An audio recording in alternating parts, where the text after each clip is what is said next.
தினமும் காலையில் எழுந்தோடனே நமக்கு நடந்த நல்லவைகளுக்கு நன்றி சொல்லலாம், இல்லைன்னா எழுதலாம். இதை நம்ம ஆரம்பிக்கும்போது ரொம்ப யோசித்து எழுதுகிற மாதிரி இருக்கும். ஆனால் தினமும் இதை ஒரு பழக்கத்துக்கு கொண்டு வந்துட்டா, நம்ம முதல் நாள் பயணம் செய்யும்போது பேருந்தில் நமக்கு கிடைச்ச ஒரு நல்ல இருக்கை, அந்த நாளில் நமக்கு கிடைச்ச நல்ல விஷயங்கள் எதுவுமே கெடுதலாக நடக்காதது, அதுக்கு கூட நம்ம நன்றி சொல்லணும் இல்லையா? இப்படி இந்த லிஸ்ட்டு நீண்டுக்கிட்டே போகும்.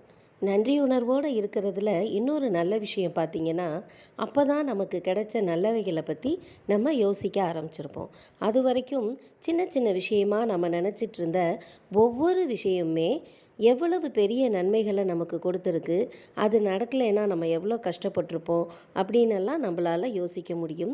அப்புறம்தான் நம்ம நம்புகிற கடவுள் இல்லைன்னா பிரபஞ்சம் நமக்கு எவ்வளோ நன்மைகளை வாரி வாரி வழங்கிக்கிட்டு இருக்கு, அதுவும் நம்ம கேட்காமலே அப்படிங்கிறது